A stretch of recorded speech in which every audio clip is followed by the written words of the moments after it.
अवधूत चिंतन श्री गुरुदेव दत्त दत्तावतारी संत श्री कावडी बुवानु जीवन चरित्र આપણે શ્રવણ કરી રહ્યા છે।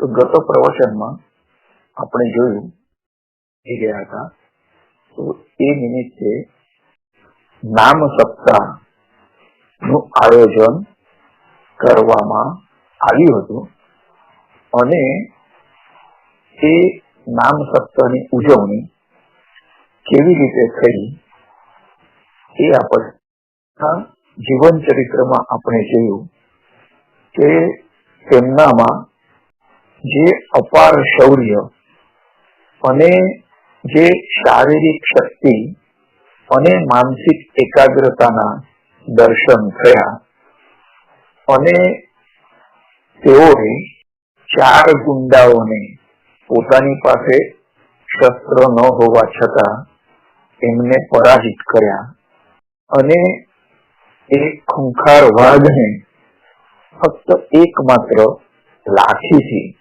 એ હિંસક વાઘને એમને ઠાર કર્યા છે અને જંગલી ડુક્કરને પણ એમણે એ રીતથી જ પરાજિત કર્યા।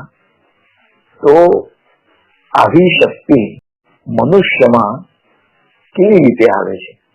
લોકોને આશ્ચર્ય થાય કે એવું તો કઈ થઈ શકે કે ફક્ત લાઠી માત્રથી વાઘ નો શિકાર થઈ જાય? તો સૌથી પહેલા વસ્તુ છે કે તો મનુષ્યમાં આત્મવિશ્વાસ હોવો જોઈએ। સામે ગમે તેટલી પ્રતિકૂળતા હોય પણ તમારો આત્મવિશ્વાસ હોય તો એ પ્રતિસ્પર્ધા કે યુદ્ધમાં તમે અવશ્ય વિજય મેળવી શકો છો।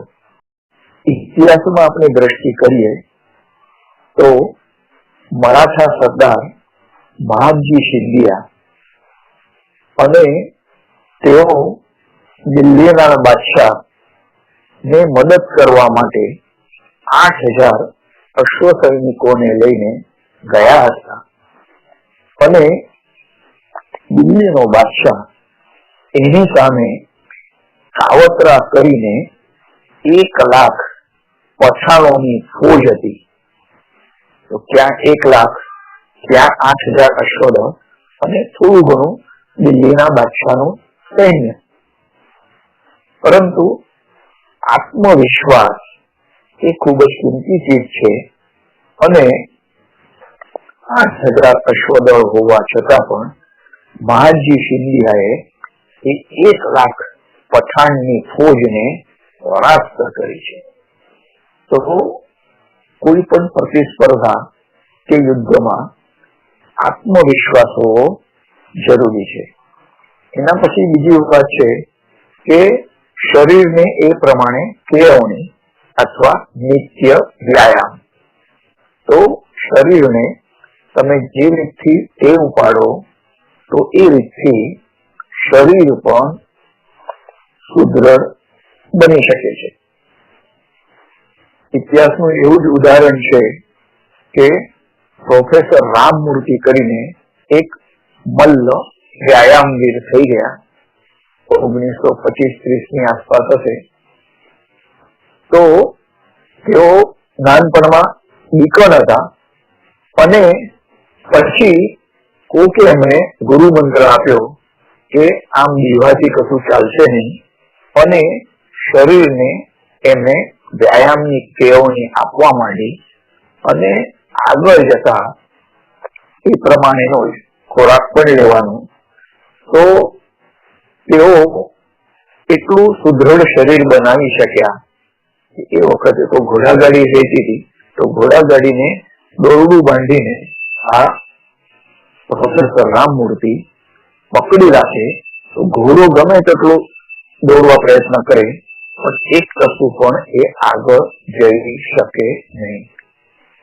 આગળ જતા તો એ પ્રોફેસર રામમૂર્તિ જે મોટર કાર હોય તો એને દોરડું બાંધીને એક જ સ્થળે તેઓ સ્થિર રહેતા હતા અને મોટર કારને ચલાવવા માટે કહે તો મોટરના ખાલી પૈડા એ જમીન ઉપર ગોળ ગોળ ફરતા હતા, પણ મોટર કાર પણ એ આગળ જઈ શકે નહીં. પછી તો એમનામાં એટલી શક્તિ આવી કે બે જીપ, બે મોટર કારને દોરડાવાથી તેઓ પકડી રાખે અને બે મોટર કાર પણ બિલકુલ આગળ જઈ શકે નહીં. એટલી બધી શક્તિ એ પ્રોફેસર રામમૂર્તિમાં હતી. પોતાના પેટ ઉપર પાટિયું મૂકીને એના પરથી હાથીને પણ ચલાવવામાં આવતો, પણ એમને કશું થતું નહીં. તો આ શારીરિક કસરત કરો અને સાથે સાથે પ્રાણાયામની પણ આમાં જરૂર હોય છે. તો આવું જ બીજું ઉદાહરણ ઓટોબાયોગ્રાફી ઓફ એ યોગીમાં પરમહંસ યોગાનંદ, જો મહાન યોગી થઈ ગયા અને મહર્ષિ વિવેકાનંદ પછી પરદેશમાં, ખાસ કરીને અમેરિકામાં જઈને યોગનો પ્રચાર કરવા વાળા હોય તો તેઓ પરમહંસ યોગાનંદ છે. અને એમની સંસ્થા એ યોગદા સત્સંગ એ રીતથી ઓળખાય છે. તો એ પરમહંસ યોગાનંદે જે પોતાની આત્મકથા લખી છે તો એમાં શેર બાબા નામનું એક પાત્ર આવે છે. તો એ જે વ્યક્તિ હતા તો એમણે પોતાની રીતે એ રીતથી કેળવ્યા કે તેઓ વાઘ સાથે પિંજરામાં એ યુદ્ધ કરતા હતા, દ્વંદ્વ યુદ્ધ, અને દરેક વખતે તેઓ વિજય જ મેળવતા હતા. એ સમયે ભારતમાં ઘણા બધા રજવાડા હતા અને દરેક રજવાડાના પાટનગરમાં દરેકનું પોતાનું એ પ્રાણી સંગ્રહાલય રહેતું હતું અને પ્રજાના મનોરંજન માટે આવા કેટલાક દંગલોનું આયોજન થતું હતું. તેમાં આ શેરવાલે બાબા એ વાઘ સાથે પિંજરામાં યુદ્ધ કરતા અને દરેક વખતે તેઓ વિજય મેળવતા હતા. તો આ પણ એક તો માનસિક એકાગ્રતા એની જરૂર અને શારીરિક રીતે પણ એ તમારે તંદુરસ્ત અને ચપળ થવાનું હોય છે. એ સિવાય ઈશ્વરની પણ તમારા પર કૃપા હોય તો તમે હંમેશા વિજય જ મેળવી શકતા હોશો. તો જીવન દરમિયાન ઘણે બધે ઠેકાણે આ શેર બાબાએ અનેક વાઘોને યુદ્ધમાં પરાસ્ત કર્યા અને કેટલીક વાર તો તેઓ એવું કહેતા કે તમારા વાઘને તમે બિલકુલ ખાવા પીવા આપશો નહીં, આથી વધારે ખૂંખાર અથવા હિંસ્ર થશે અને છતાં પણ એને હું યુદ્ધમાં પરાસ્ત કરીશ. તો વાઘ પણ તરાપ મારે તો એ તરાપ ચૂકવીને અને પછી તમારે વાઘ ઉપર જે પણ કઈ પ્રહાર કરવાના અને દરેક વખતે તમારા પાસા સવરા જ પડે એમ પણ ના કહેવાય. તો આ રીતથી અનેક વાઘોને આ શેરવાલે બાબાએ યુદ્ધમાં પરાસ્ત કર્યા. આથી સમગ્ર એ વાઘની જે પ્રાણી જાતિ છે એ લોકોએ ઈશ્વર આગળ ફરિયાદ કરી કે આ માણસ અમને અકુદરતી રીતે આ રીતથી પુષ્કળ હેરાન કરે છે, તો તમે અમને એવી એક શક્તિ આપો કે આ માણસને અમે યુદ્ધમાં પરાસ્ત કરી શકીએ.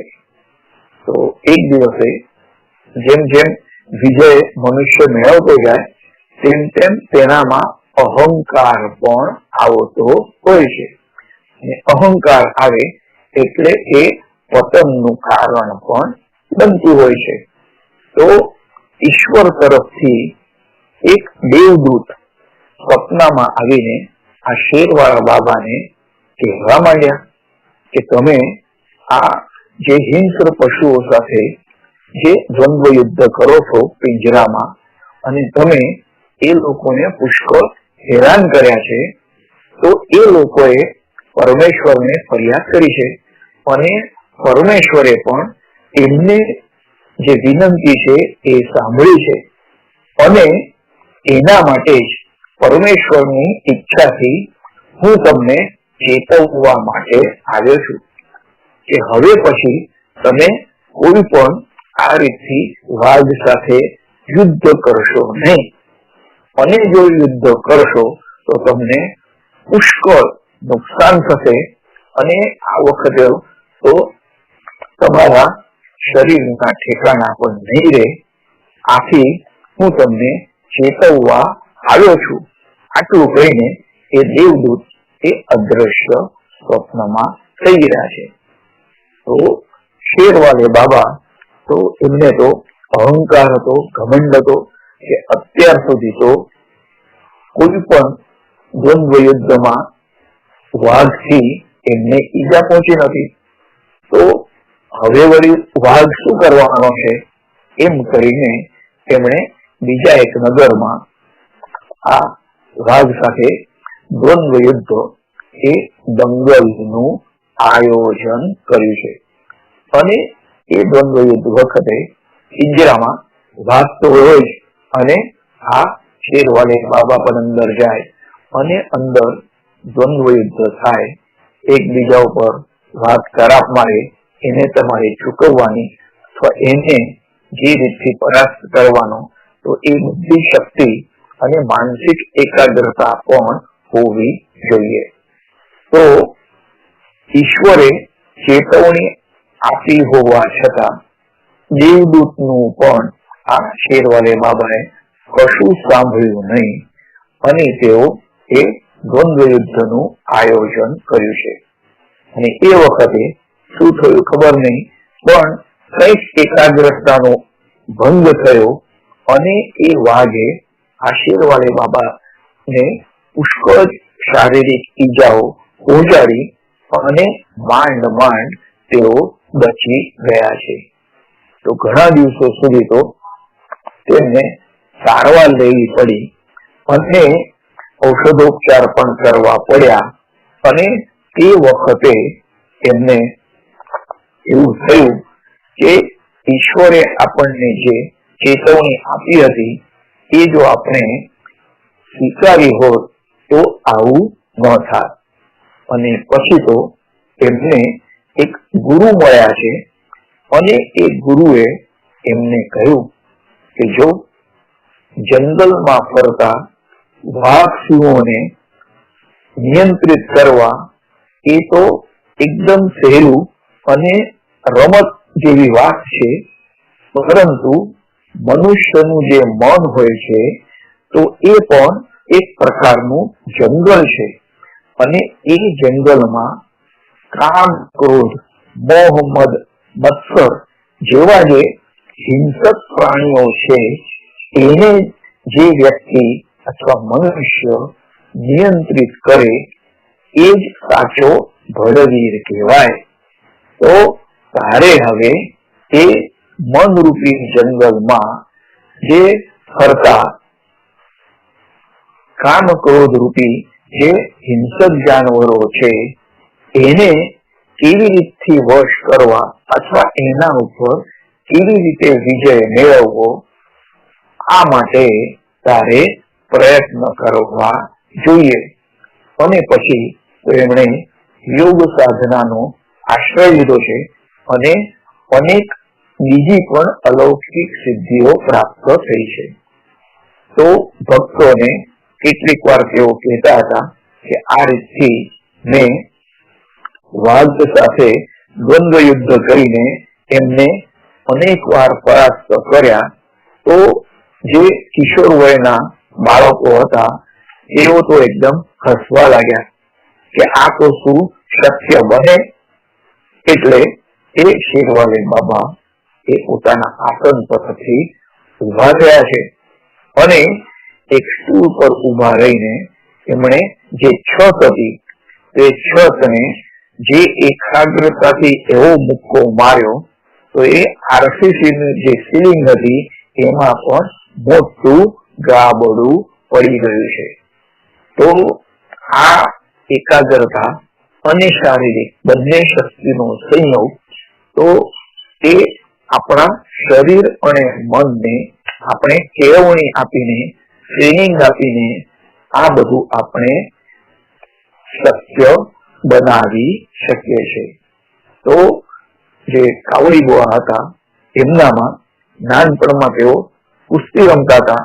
તો એ વ્યાયામની દ્રષ્ટિથી ઘોડાની પૂંછડી પકડીને એની સાથે દોડાવતા હતા અને પોતે પણ દોડતા હતા. તો એ બધી જે શક્તિ હતી એ એમણે શરીરને કેળવીને મેળવી હતી. પણ તે ઉપરાંત ઈશ્વરની કૃપા પણ એમના પર હતી. તો જે ઈશ્વરી અંશ હોય છે, ઈશ્વરી અવતાર હોય છે અને ઈશ્વરની કૃપા હોય છે, તો તેઓ જીવનમાં કદી પણ પરાજિત નથી. હવે મૂળ મુદ્દા ઉપર આપણે આવીએ તો કાવડી બુઆએ જે નામ સત્તાની ઉજવણી કરવાનું નક્કી કર્યું હતું, તો શ્રાવણ સુદ પૂનમના દિવસે વિવિધ સ્થળેથી સંત મહંતો, શાસ્ત્રીઓ, પંડિતો, વૈદિક બ્રાહ્મણો અને વારકરી ભક્તો, ભાગવત સંપ્રદાય અને એમાં પણ જે શ્રેષ્ઠ હોય, જ્યેષ્ઠ હોય તેવા આદરણીય વ્યક્તિઓ એકઠા થયા છે. અને શ્રાવણ વદ એકમના રોજ સવારે શ્રી પાંડુરંગ, વીણા, તાળ, મૃદંગ આદિ વાદ્યોની પૂજા કરવામાં આવી છે અને સર્વને તુલસીની માળા પહેરાવવામાં આવી છે. અને કાળો બુક્કો જે સુગંધી દ્રવ્યથી બનાવવામાં આવે છે, મહારાષ્ટ્રમાં ખાસ કીર્તન સમયે એ બધાને કપાળે લગાવવામાં આવે છે, તે લગાવવામાં આવ્યો છે.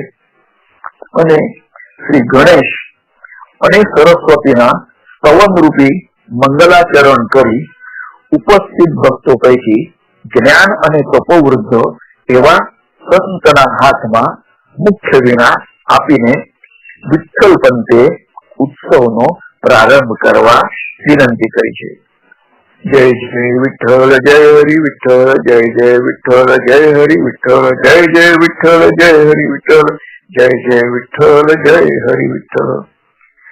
અને રામકૃષ્ણ હરિ, તો એ ગર્જનાથી વાતાવરણ ગુંજી ઉઠ્યું છે અને નામ સપ્તાહનો આ રીતથી પ્રારંભ થયો છે. દરેક ભજન મંડળ માટે એક એક પ્રહર નક્કી થયો હતો અને મંદિરના મુખ્ય સભા મંડપમાં ભજન ધૂનની રમઝટ શરૂ થઈ છે.